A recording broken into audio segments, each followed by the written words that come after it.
Welcome to this video on the Garuda Pancasila, the national emblem of Indonesia. We will visually deconstruct this national artifact and explore its symbolism. The emblem's design merges ancient myth and modern statecraft. The Garuda, a golden javan hawk eagle, represents strength and glory. The escutcheon holds the 5 principles of Pancasila, and the scroll grips the national motto.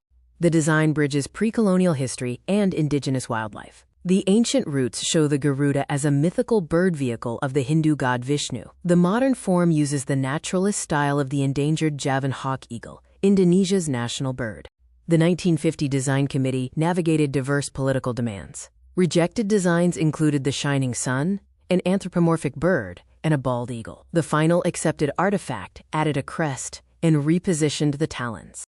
The Garuda's plumage physically encodes the Proclamation of Independence, the 17th of August, 1945. There are 17 feathers on each wing, 8 on the tail, 45 on the neck, and 19 below the shield.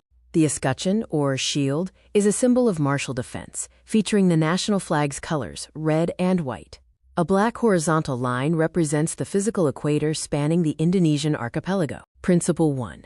Belief in one supreme God. The golden star is a universal symbol, unifying diverse faiths on a black background, representing nature. Principle 2. Just and civilized humanity. The chain consists of 9 round links for women and 8 square links for men, totaling 17.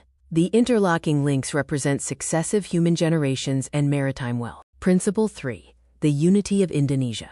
The banyan tree, or banyan, with its extensive roots, symbolizes a single republic formed from many far-flung cultural roots, unifying millions across 38 provinces. Principle 4. Guided democracy. The banteng, a Javanese wild bull, is a social animal. Its head represents democracy, guided by the wisdom of collective deliberations among representatives. Principle 5. Social justice for the entire people. The crops encode sustenance and industry. 17 seeds of rice and 5 cotton buds symbolize the equitable distribution of food and clothing, representing social justice. The scroll, a 14th century foundation, holds the motto Bhinneka Tunggal Ika, meaning unity in diversity. Its origin is an old Javanese stanza from the epic poem Sutasoma, preaching religious tolerance and reconciliation. The Garuda Pancasila is a master blueprint. Every micro detail, from the timeline encoded in the plumage to the 14th century motto, serves the macro purpose of unity.